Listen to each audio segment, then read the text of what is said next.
বাংলাদেশে বন্ধ্যাত্ব সমস্যা একটা বড় সমস্যা। বিশেষ করে যারা বন্ধ্যা, মেয়েদের ক্ষেত্রে তো কোনো কথাই নেই।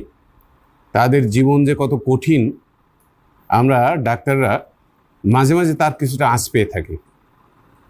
বিশেষ করে আমি অনেককে দেখছি আমাদের চেম্বারে এসে কান্নাকাটি করতে, যেটা আসলেই একজন সচেতন মানুষের জন্য সহ্য করা খুব কঠিন। সত্যিকার অর্থেই অত্যন্ত কষ্ট লাগে যখন একজন মা হতে পারছে না, তার সামাজিক চাপ, শ্বশুরবাড়ির চাপ, স্বামীর চাপ এবং পারিপার্শ্বিক অবস্থার অবনতি ইত্যাদি ইত্যাদি, ভবিষ্যৎ নিয়ে দুশ্চিন্তা, অনেক কিছু। তো আমরা বলতে চাচ্ছি যে বন্ধ্যাত্বের কিছু কারণ বলতে আমি সহজে দুইটা ভাগ করতে চাচ্ছি। একটা হচ্ছে যে হরমোনজনিত এবং অন্যান্য। হরমোনজনিত কেন আলাদা করতে চাচ্ছি, যেহেতু আমি হরমোন বিশেষজ্ঞ, সুতরাং আমি হরমোনের ব্যাপারটা একটু গুরুত্ব দিয়ে বলবো। যদিও হরমোন ছাড়া অনেক অনেক কারণ আছে, এবং শুধু কারণ তো পাওয়া গেছে অনেক, তারপর পাওয়া যায় না এরকম কারণের সংখ্যাও অগণিত, যেগুলি আমরা সহজ কথায় বলে থাকি যে এগুলি আননোন, ইটিওলজি আননোন, মানে কোনো কারণ জানা যায় নাই, কোনো কারণ ছাড়াই একজন লোক বন্ধ্যা হইতে পারে। তো প্রথমত আমরা কারা বন্ধ্যা বলবো? একজন দম্পতি স্বাভাবিক জীবন যাপন করার পরেও 1 বছরের ভিতরে তাদের কোনো সন্তানাদি না হয়, তাহলে আমরা বলি যে সেই দম্পতি বন্ধ্যা। সে মেয়েও হইতে পারে, ছেলেও হইতে পারে। এখানে আমাদের একটা জিনিস সবসময় মনে করে থাকি, মেয়েরা এর জন্য দায়ী। আসলে তেমনটি নয়। কারণ অনুসন্ধানে দেখা গেছে যে মেয়েরা যেমন দায়ী, ছেলেরা যেমন দায়ী, ঠিক সেইভাবে উভয়ে দায়ী এরকম কেসও আছে। মানে 1/3 করে বলা যেতে পারে যে মেয়েরা 1/3 মেয়েরা দায়ী, 1/3 পুরুষ দায়ী, 1/3 পুরুষ মহিলা উভয়ে, অথবা জানা যায় না এরকম কিছু কারণ দায়ী। তো হরমোনের ব্যাপারটা যেটা জানাতে চাই, যে হরমোন আমাদের দেহে যে হরমোনগুলি, বিশেষ উল্লেখযোগ্য যে হরমোনগুলি আছে, প্রত্যেকটার রোগের কারণেই মানুষ বন্ধ্যা হতে পারে। প্রথম থেকে আমরা যদি সবচেয়ে বেশি আমরা যেটার উপর গুরুত্ব দিয়ে থাকি বন্ধ্যাত্বের ক্ষেত্রে, সেটা হচ্ছে থাইরয়েড ডিসঅর্ডার। কিন্তু থাইরয়েড ডিসঅর্ডারের মতো ডায়াবেটিস বা অন্যান্য যে সমস্ত রোগগুলি হরমোনের আছে, যে কোনো রোগের জন্যই আসলে কিন্তু বন্ধ্যাত্ব হইতে পারে। থাইরয়েড ডিসঅর্ডারের কথা বলছি কি কারণে, যে বেশিরভাগ ক্ষেত্রে আমরা দেখি যে একটা বন্ধ্যা ফ্যামিলি আসছে, তাদের হয়তো বিশেষ করে মেয়েটার থাইরয়েড রোগ ধরা পড়ছে, এরপরে সেটা চিকিৎসা করা হলে পরে তাদের বাচ্চা আসছে। এই যে থাইরয়েড রোগের মাধ্যমে সত্যিকার অর্থেই সে বন্ধ্যা ছিল, সেটা সহজে প্রমাণ হয়ে গেল। এটা থেকেই আমরা বলতে পারি থাইরয়েডের কারণে বন্ধ্যা হয়, এবং অনেকেই হয়, এবং তার একটা চিকিৎসা আছে। ডায়াবেটিসের ক্ষেত্রে বলা যায়, ডায়াবেটিস, বিশেষ করে ডায়াবেটিসের প্রথম দিকে, ফার্স্ট ট্রিমিস্টার, বা আমরা যেটা বলতে পারি যে প্রথম 3 মাসে, বিশেষ করে 2 মাস যখন ভ্রূণ তৈরি হয়, সেই সময় ভ্রূণের জন্য একটা ভালো পরিবেশ দরকার।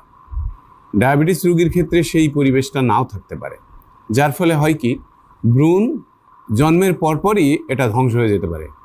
কখনো সেটা বুঝে যায়, কখনো বোঝা যায় না। আমরা জানি যে সচরাচর একটা বেবির প্রথম তৈরি, একেবারে জাইগোট থেকে প্রথম তৈরি থেকে শুরু করে সচরাচর 14 দিনে, ইউজুয়ালি আমরা 14 দিন সময় মাসিক হওয়ার কথা ছিল। যদি এই মহিলা যদি গর্ভবতী না হতেন, উনি যদি প্রেগনেন্ট না হতেন, তাহলে তার সেই দিন থেকে 14 দিন পরে তার মাসিক হওয়ার কথা ছিল। কিন্তু সেই মাসিকটা তার সেদিন যখন না হয়, আমরা বুঝি আরও 5 দিন ওয়েট করে, টোটাল 1 মাস 5 দিন ওয়েট করার পরে আমরা মনে করি যে তাহলে সে হয়তো গর্ভবতী হয়ে থাকতে পারে। তখন আমরা পরীক্ষা করি, পরীক্ষা করে যদি দেখি যে হ্যাঁ টেস্ট পজিটিভ, তাহলে আমরা বলি গর্ভবতী। সেটা অনেকভাবেই পরীক্ষা করা যায়, প্রস্রাবে পরীক্ষা করা যায়, তারপরে রক্ত পরীক্ষা করা যায়, এবং আল্ট্রাসোনো বা অন্যান্য মাধ্যমেও পরীক্ষা করা যায়।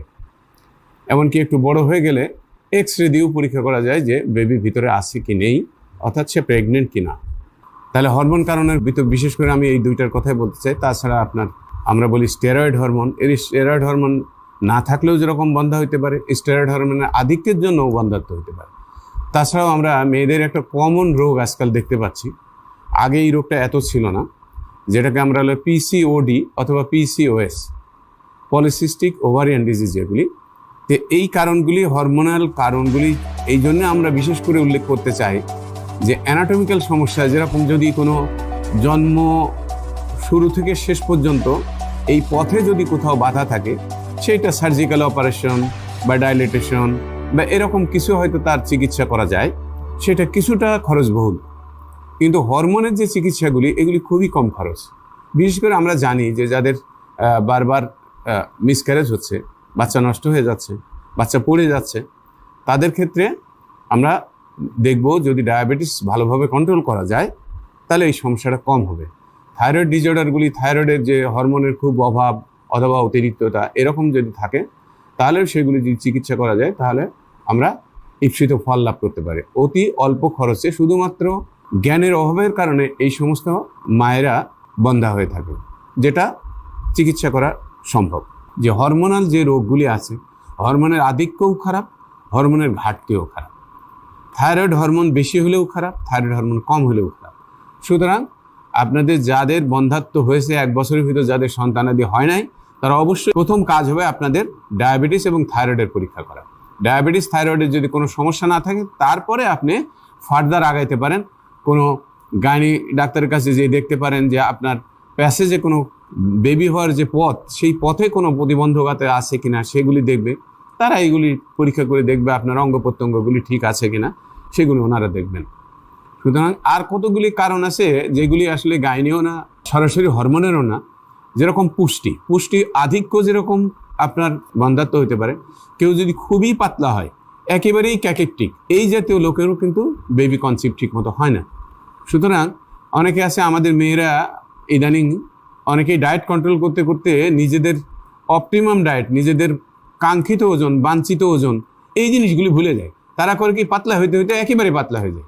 এরকম পাতলা হলেও কিন্তু আপনার এই সাব ফার্টিলিটি অথবা বন্ধ্যাত্ব ডেভেলপ করতে পারে।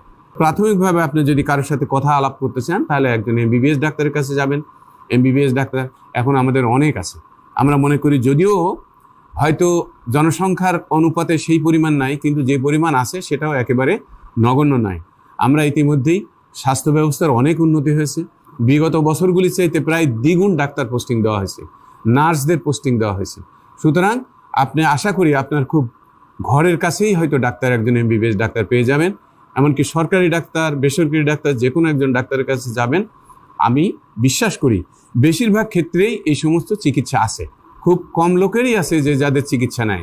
এবং আমরা আমাদের বাস্তব জীবনে অনেক লোককে দেখেছি যে তারা এসে আমাদের খুশির সংবাদ দিয়েছে যে হ্যাঁ আমার বেবি হয়েছে, ইত্যাদি ইত্যাদি। এগুলির অনেক কেস হিস্ট্রি আমরা দেখাইলে পারে অগণিত। তো আপনাদের সবার জন্য আমার শুভকামনা রইল। যাদের বিশেষ করে বন্ধ্যাত্ব রোগ আছে তাদেরকে আমি বলবো অবশ্যই আপনারা প্রথমে একজন MBBS ডাক্তারের কাছে শরণাপন্ন হন। তারপরে ওনার পরামর্শ মতে আপনি কোন স্পেশালিটিতে যাবেন সেটা উনি ঠিক করে দেবেন। তো সবাইকে ধন্যবাদ।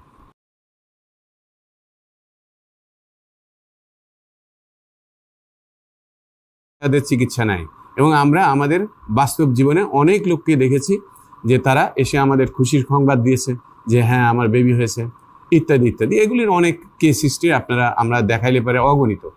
তো আপনাদের সবার জন্য আমার শুভকামনা রইল। যাদের বিশেষ করে বন্ধ্যাত্ব রোগ আছে তাদেরকে আমি বলবো অবশ্যই আপনারা প্রথমে একজন MBBS ডাক্তারের কাছে শরণাপন্ন হন। তারপরে ওনার পরামর্শ মতে আপনি কোন স্পেশালিটিতে যাবেন সেটা উনি ঠিক করে দেবেন। তো সবাইকে ধন্যবাদ।